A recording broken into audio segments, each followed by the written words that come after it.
Hello. My name is Kayla. I am from Long Island. I've lived there for 14 years of my life. So I'm going to talk to you about what's going on over there with ICE. So just 30 minutes outside to the east of this bustling city of noise is Long Island, home to 7 million people.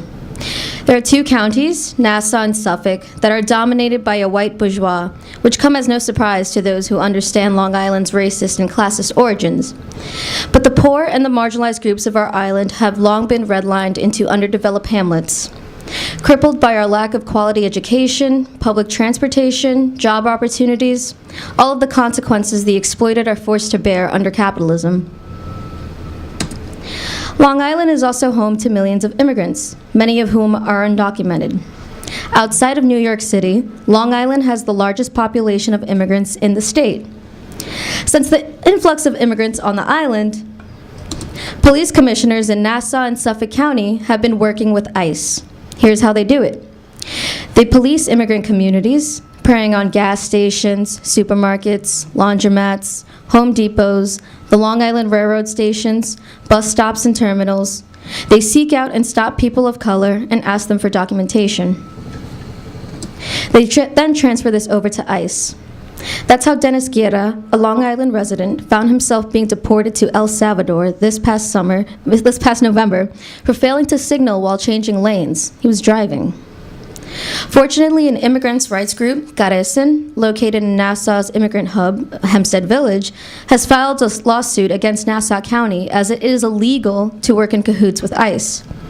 But we know that at the end of the day, all these laws were created and will be mended to uphold a white supremacist power structure. ICE in Long Island has also been carrying out a plan called Operation Secure Streets, an initiative to gain intelligence and deport undocumented immigrants that have a history of driving under the influence. But we know that this plan also includes migrant workers, nurses, students, people with traffic violations, people who jaywalk, people who are loitering or looking for work, and people who just have the misfortune of running into a white supremacist on Long Island, and that's not hard to do, that will report them.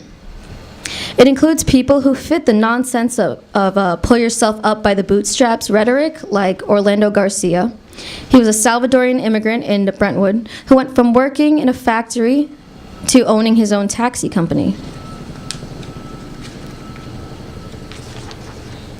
Let's not forget that this country was built on the enslavement of African people and the genocide of indigenous people. These white supremacists have no right to dictate who can and cannot come onto a land that their ancestors stole. It's not their jurisdiction. No, thank you. Stop that. I find importance in bringing up injustices on Long Island immigrants that we're crippled by because there's a lack of efforts around organizing for justice, especially with a Marxist perspective on Long Island. Our island is painted as one of the richest places in the state, which is true, but there is enormous presence of people of color. We are just in small, low-income hamlets, surrounded by mansions that belong to the people that keep us in poverty. Our politicians use the MS-13's deaths in Brentwood as an excuse to target and harass undocumented Salvadorian immigrants.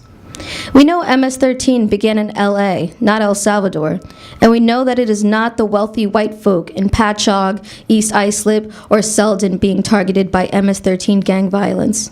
It's the very same black and brown low-income people in Brentwood, Deer Park, Wyandanch, and Bay Shore that are being targeted. We also know the causes of gangs begin from xenophobic capitalist spaces. We know the answer is not policing. It's what makes the situation worse. No, great. Both our Democratic and Republican candidates for the Nassau County executive seat this past November argued who was going to be harder on immigrants and make sure that Nassau will not be a sanctuary state. They used phrases like, Nassau's becoming the 6th borough of New York City, to instill fears in the residents of becoming like the other. So I know that a lot of you have a predisposition to think of Long Island as a wealthy suburban area, but not most of us live in small communities where we're clustered and we're all very low income. My town alone, my hamlet, is Elmont, which is a predominantly Haitian and Guyanese population. Very few white people. And there are a few organizations on Long Island that do work around immigrants' rights, but many of their answers begin and end with the polls. We know that this is not the answer. We know the elections are just another bourgeois garbage. Well, that's what I've got for you tonight. Thank you for listening to me.